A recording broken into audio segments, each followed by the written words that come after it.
Balanced diet అంటే ఒక మనిషి యొక్క బాడీలో రకరకాల వయసు వారికి, రకరకాల జెండర్స్ వారికి ఎన్నో మార్పులు వస్తూ ఉంటాయి.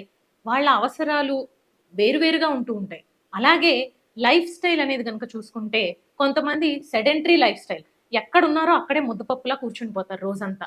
మరి వాళ్ళకి అంత క్యాలరీ కౌంట్ తీసుకోకూడదు. అలాగే కొంతమంది మోడరేట్ లైఫ్ స్టైల్ ఉంటుంది. కొంతమంది చాలా విపరీతమైన హార్డ్ వర్క్ చేసేవాళ్ళు ఉంటారు. సో వాళ్ళ పనితీరేంటి? వాళ్ళ బాడీ తత్వం ఏంటి? అనే దాన్ని బట్టి డైట్ అనేది మారిపోతూ ఉంటుంది. బట్ ఏదేమైనప్పటికీ అన్నిటిల్ని ఇంక్లూడ్ చేసుకుంటూ తినగలగటం అనేది ఒక ఆర్ట్. సో మన పెద్దవాళ్ళు ఏదైతే సౌత్ ఇండియన్ ఫుడ్డే తీసుకుందాం. అన్ని రకాలు కలిపి ఇడ్లీ, సాంబార్, పచ్చడి ఇలాగెందుకు ఒక రకంగా మనం తినాలి అనేది డిజైన్ చేశారు అని క్షుణ్ణంగా మనం లోపలికెళ్ళి చూస్తే ఇడ్లీలోనే మనకి కార్బోహైడ్రేట్స్ అండ్ ప్రోటీన్స్ ఉంటాయి. అలాగే మనం దాని మీద వేసుకునే నెయ్యిలో ఫ్యాట్ ఉంటుంది.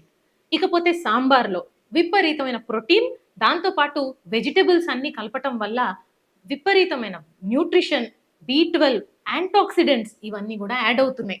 అంటే it's a complete meal or a balanced meal. మనిషి శరీరానికి బలం కావాలంటే, ఎనర్జీ కావాలంటే కార్బోహైడ్రేట్స్ కావాలి. అలాగే మజిల్స్ బిల్డ్ అయ్యి బోన్స్ స్ట్రాంగ్గా ఉండి వాళ్ళు మంచిగా ఎదగాలి అని అంటే ప్రోటీన్స్ కావాలి.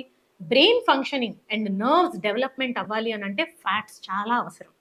ఇకపోతే చిన్న వయసు వాళ్ళు, యుక్త వయసు వాళ్ళు ఇలాంటి ఆహారం తీసుకుంటారు. ఇక పెద్ద వయసు వచ్చే కొద్దీ రకరకాల హెల్త్ ప్రాబ్లమ్స్, షుగర్ అని, బీపీ అని, స్ట్రోక్ ఇలాంటివన్నీ, కొలెస్ట్రాల్ పెరగటం, వాటికి తగ్గట్టుగా కొంత మార్పు చేసుకుంటూ రావాలి.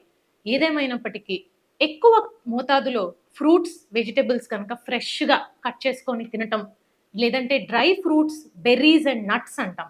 ఇలాంటివి గనక ఇంక్లూడ్ చేసుకోగలిగితే అది చాలా యాంటాక్సిడెంట్ రిచ్ డైట్ అన్నమాట. మనకి ఏజింగ్ అంటే త్వరగా వాళ్ళు ముసలితనాన్ని నుంచి బయటపడగలుగుతారు. రెండో విషయం, మెదడు చురుగ్గా ఉండాలంటే కొన్ని ఫుడ్స్ చెప్తారు.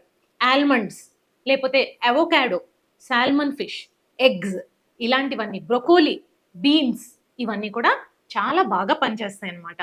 ఇంకపోతే ఫుడ్ ఒకటే కాకుండా మనకి రెగ్యులర్‌గా వ్యాయామం చేయటం. కనీసం వారంలో 5 రోజులు అరగంట చొప్పున రోజు గనక మనం moderate exercise like walking, cycling, jogging, swimming వీటిల్లో ఏది చేసుకున్నా, లేదు మనసుకి ఆహ్లాదకరాన్ని కలిగించే డాన్స్, జూంబా, యోగా ఇలాంటివన్నీ కూడా మెదడుని ఎంతో స్ట్రాంగ్‌గా, కాన్ఫిడెంట్‌గా, ఆనందంగా ఉంచుతాయన్నమాట. ఇవన్నీ కూడా మనము బ్రెయిన్ అండ్ నర్వ్స్ యొక్క హెల్త్ కోసం, మన కోసం చేసుకోవాలి.